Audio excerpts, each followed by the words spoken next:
Have you ever looked at a soccer practice and wondered if the size of the game, like 3-on-3 versus maybe 8-on-8, actually makes a real difference in how players develop? Or maybe how coaches figure out which format to use to build, say, speed versus agility? Well, today we're taking a deep dive into exactly that. We're unpacking a fascinating piece of research that offers some really clear answers. That's right. We're exploring the effects of small Vs, large-sided games on physical fitness adaptations, a randomized controlled design in female soccer players. This paper was authored by Diang, Feng, XuBin Guo, and Pei Hu, and is published in the Journal of Sports Science and Medicine, Volume 24, pages 513-521. It came out online September 1st, 2025. Okay, so our mission for this deep dive is pretty straightforward.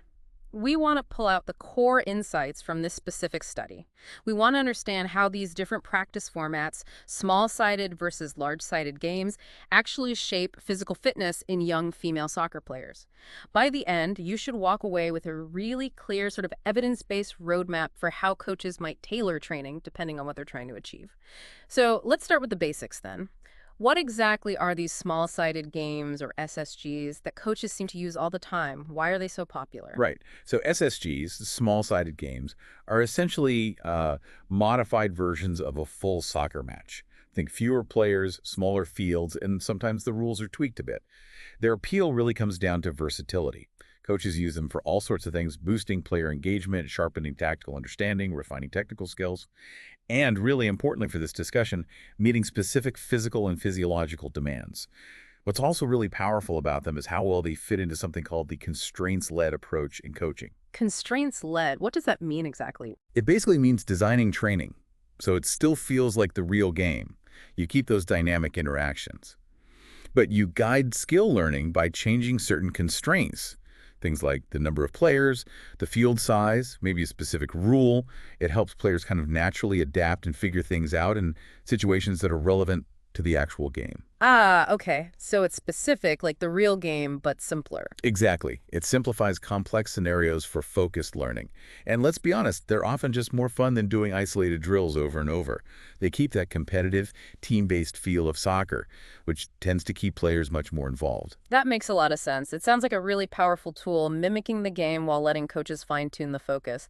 But if they're so great and widely used, why did this particular study need to happen? What was the big question they were trying to answer? Yeah, that's a really important point because despite how common SSGs are, and we know they cause immediate responses like, heart rate goes up, the research on using them as structured long-term training programs was actually pretty limited, especially for female players. Limited how?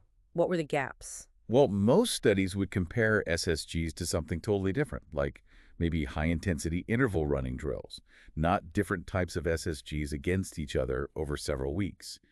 And when studies did compare different SSG formats, there were a few recent ones, maybe 2024, 2022, they often had issues like maybe no control group to compare against, or the training period was really short, sometimes just 4 weeks. 4 weeks doesn't seem like long enough to see real adaptations. Exactly. And a lot of that research was done only with male athletes. Before this paper we're looking at today, there was really only one study that directly compared smaller versus larger SSG formats. But again, it didn't have a control group, and it was only 4 weeks long. So it's hard to draw really strong conclusions about long-term effects. Okay, so this study really stepped into that gap then.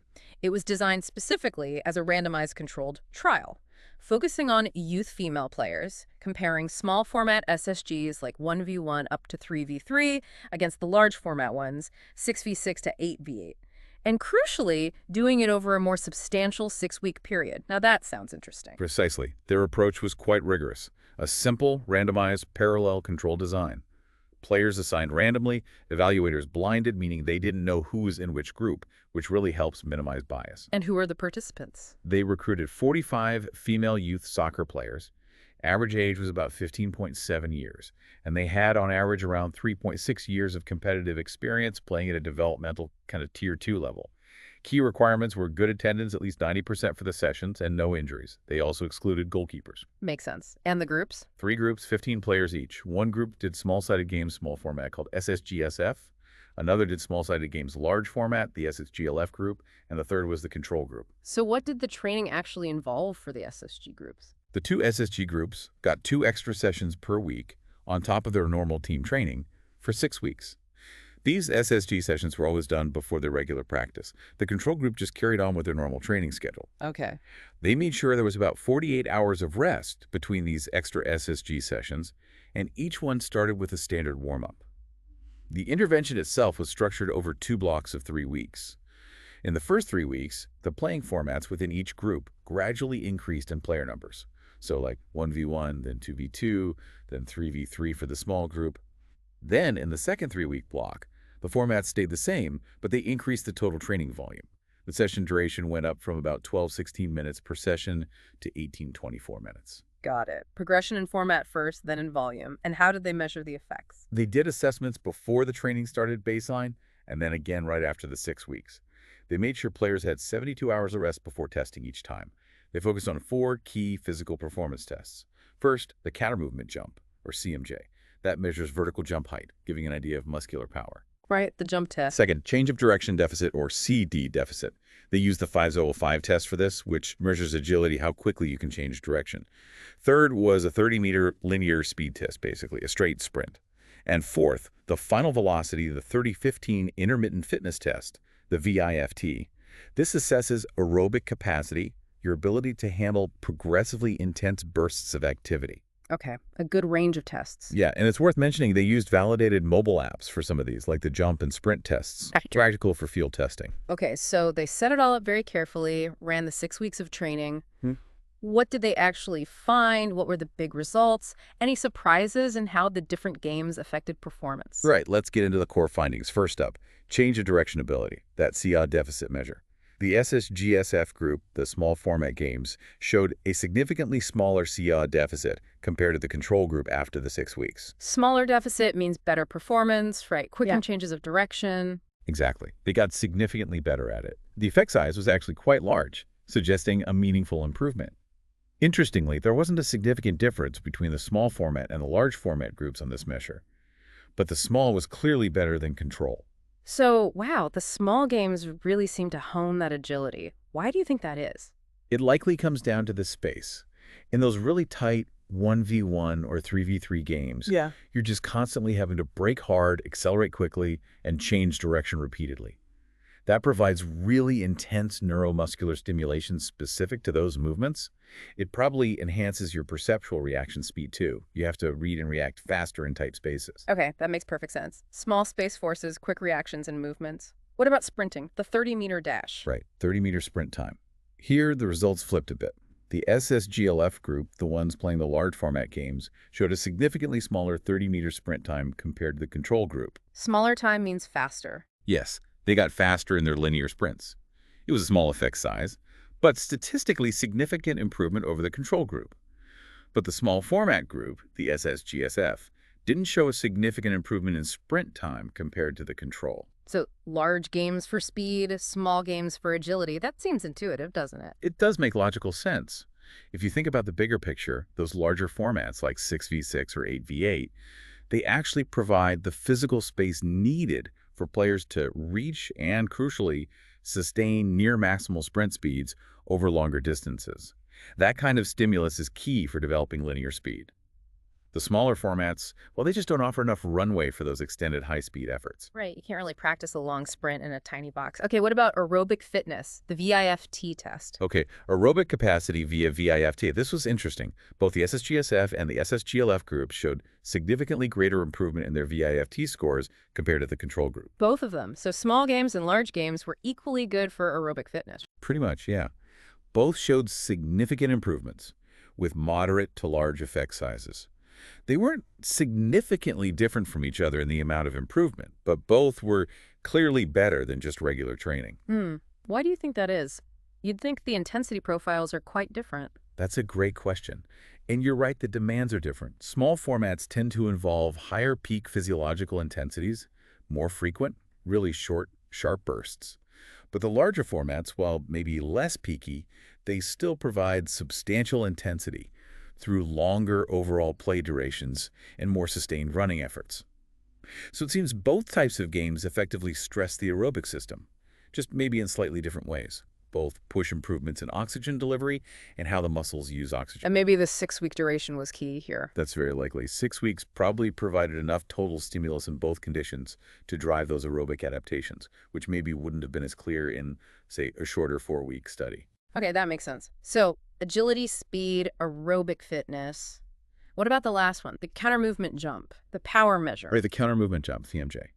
Here, neither the small format nor the large format group showed significantly better CMJ results compared to the control group. Nothing. So 6 weeks of extra soccer games didn't improve their vertical jump. Not significantly, no. And this is actually a really important finding. Why? What does that tell us? It suggests that SSGs, on their own, might not provide the right kind of stimulus, or maybe just not enough stimulus, to significantly boost the specific type of explosive muscular power needed for a maximal vertical jump. CMJ relies heavily on really high rapid force production. It's a different kind of neuromuscular demand than what's primarily happening during the more continuous variable play in SSGs. So you probably need more targeted strength or plyometric training for that. Exactly. It highlights that while SSGs are great for many things, they might not be a complete solution for developing all aspects of physical performance. You might need specific strength and conditioning work alongside them for things like maximal power. Okay, this is super useful. So pulling it all together, what does this mean practically for coaches and players? It definitely sounds like it's not a one-size-fits-all situation with SSGs, right? Absolutely not. The big takeaway is that coaches should be really deliberate, really strategic when picking SSG formats. It depends on what you're trying to improve specifically. So break it down for us. If a coach wants X, they should use Y. Okay.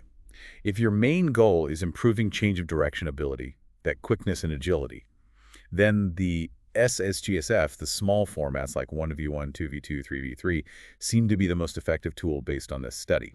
But if you're focused on enhancing linear sprint performance, getting players faster in a straight line, then the SSGLF, the larger formats like 6v6 to 8v8, are likely better because they provide the necessary space. Got it. Small for agility, large for speed. Right. And for building aerobic capacity, the good news is that both formats seem similarly effective. So coaches have flexibility there. They can integrate either small or large SSGs into their plan and expect to see aerobic benefits. That's great. It gives options. It does. But it's also really crucial to remember that SSGs are a fantastic complementary tool. They fit really well within a broader training program. But as we saw with the jump test results, they probably can't do everything. For certain qualities, like that explosive power for jumping, you likely need to add more specific strength and conditioning work into the mix. That's a really clear and practical summary. Now, while this study gives us these great insights, the researchers themselves pointed out some limitations, didn't they? What should we keep in mind when we're thinking about these findings? Yeah, a few things. First, Yeah. the players were at a developmental level, kind of tier 2 youth players. So whether these exact results would hold true for, say, elite professional players or older adults, Yeah. we can't be certain. Findings might not generalize perfectly. Okay. Level of play matters. Right. Also, 6 weeks is a decent intervention length, much better than 4. But, longer studies, maybe 12 weeks or more, could tell us if these improvements continue or if they start to plateau after a certain point. Good point. Training adaptations aren't always linear. Exactly. And one other methodological point, they use mobile apps for some measurements. While these apps are validated and offer practical advantages for field testing, they aren't always seen as the absolute gold standard compared to lab-based equipment. It's a minor point, but worth noting. Understandable. Practicality versus precision sometimes. For sure. And of course, there's always room for more research to explore the deeper physiological reasons behind these differences and maybe look at how combining different SSG formats or integrating them with strength work might be even better. Okay, so this really leaves us with a pretty provocative thought, doesn't it? If we know that strategically picking different SSG formats can target specific physical skills, what does the ultimate fully integrated training plan look like? How do we best combine small games, large games, and that targeted strength work to develop the complete athlete and fill any remaining gaps? Wow, that was a genuinely insightful deep dive. Understanding how game size impacts athletic development, especially in female soccer players, is so important. And the key takeaway seems crystal clear. Different SSG formats really do lead to different physical adaptations. It's not all the same. Indeed. It hammers home the point. Small format games are particularly potent for agility. Large format games are better suited for developing linear sprint speed. And encouragingly, Both types are excellent tools for boosting aerobic fitness. Understanding these distinctions really empowers coaches to make much more informed, targeted decisions about their training design.